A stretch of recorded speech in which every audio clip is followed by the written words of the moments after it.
Welcome back to the Amai Podcast. I'm Aurora Nino, and this is part 2 of our conversation with Jen Thatcher on learning how to thrive in motherhood. In this episode, we discuss the teenage years, and I know that these years can be some of the most difficult times in a parent's life, but there are many moms like Jen who are not only surviving these years, but are thriving in them, and so are their kids.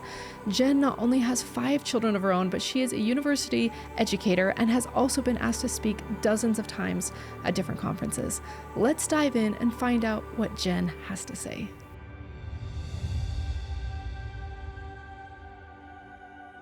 Okay, as you had mentioned that, you were loving this teenager phase.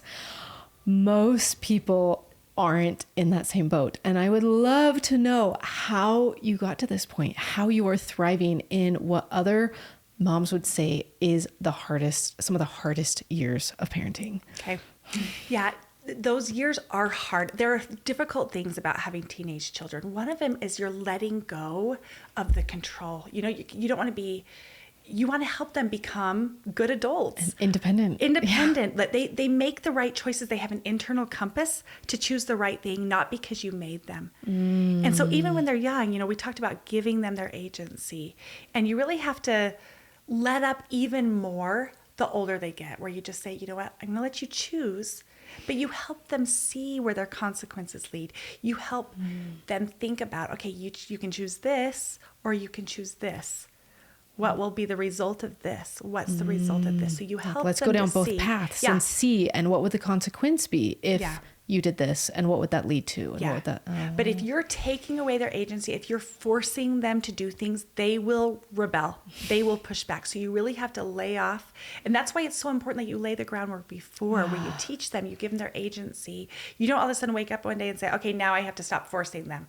I have to stop making them. I have to let them choose. Right. It's that little by little, you're giving them that autonomy. Yeah.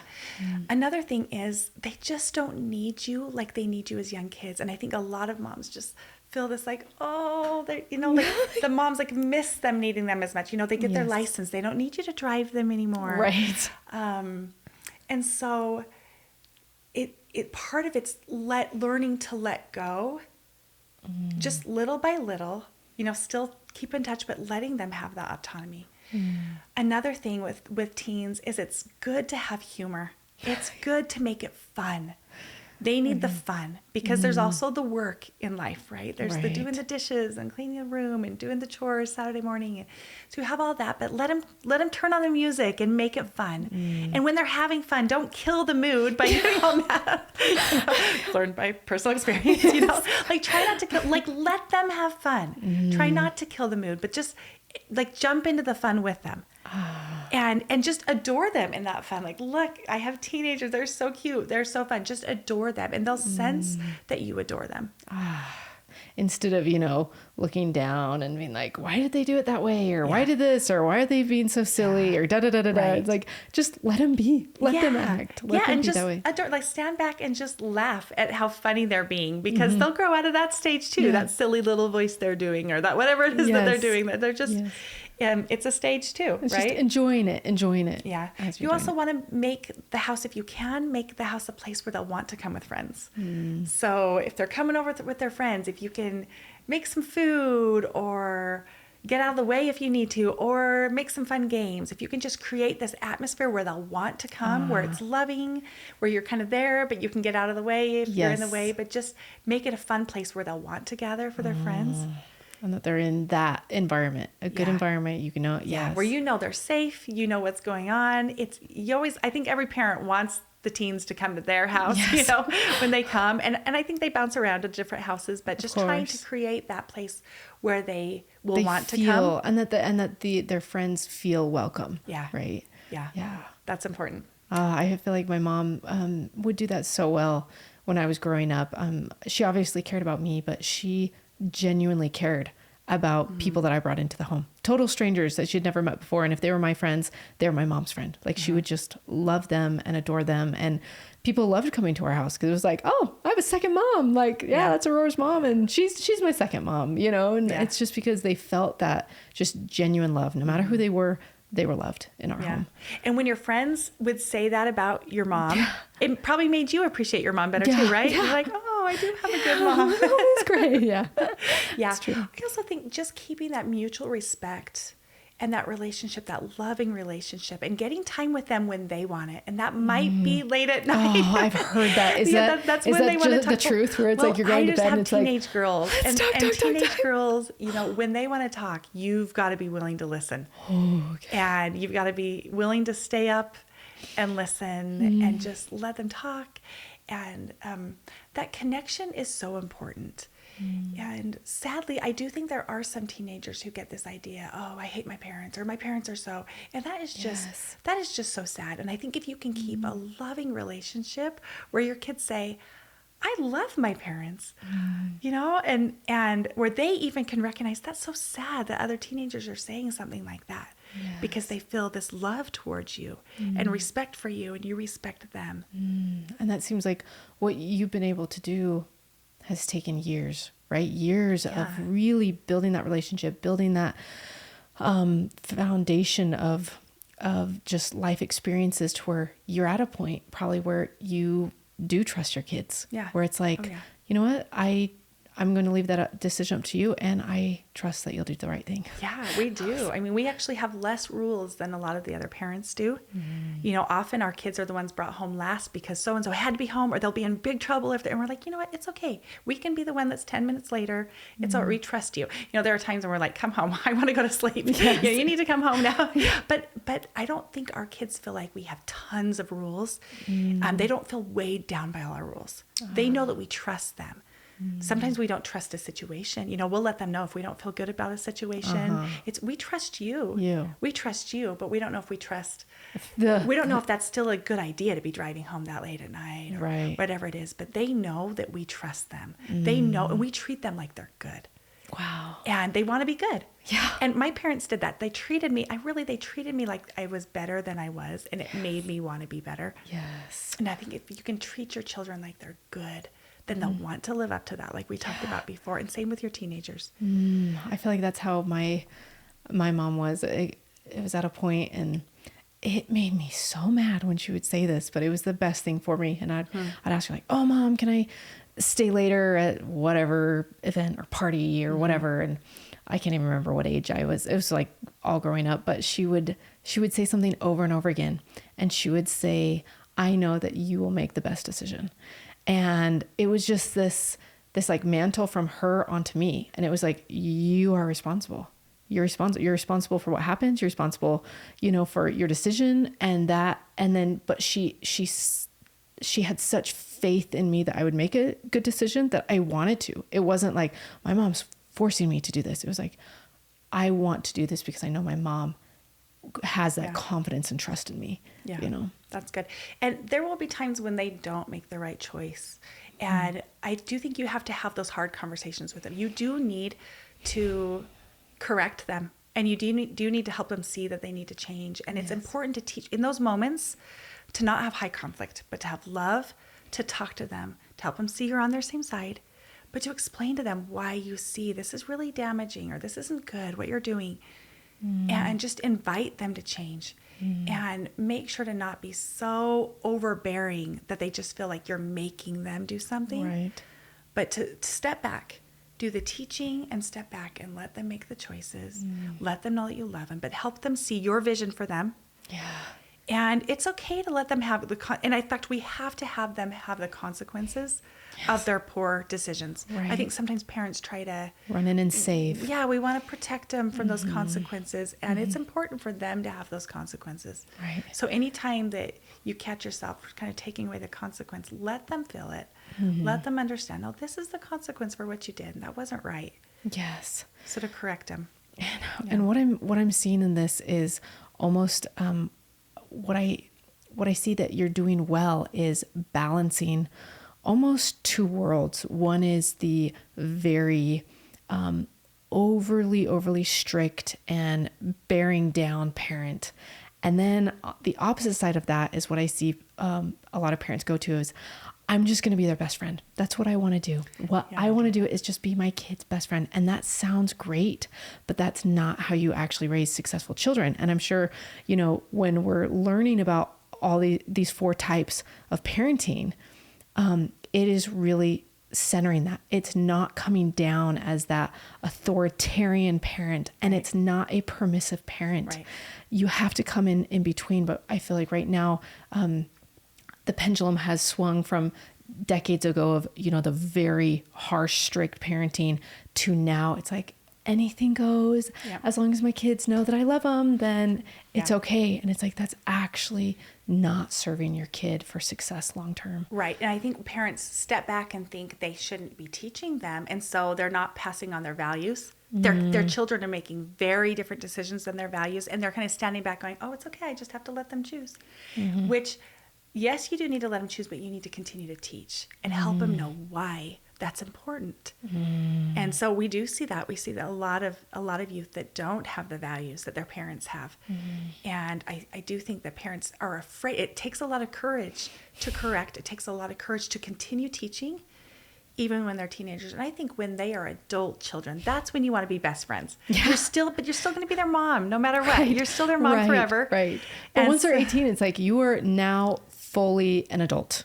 Yeah. It's like and you take on that more of, I've heard like a coaching instead of, it's not that parenting figure, as much as, that friend, that friend. And where you were talking about, like, we see our kids and sometimes we think we're in trouble, like, what about the teenage years? If they're doing this now. Yes.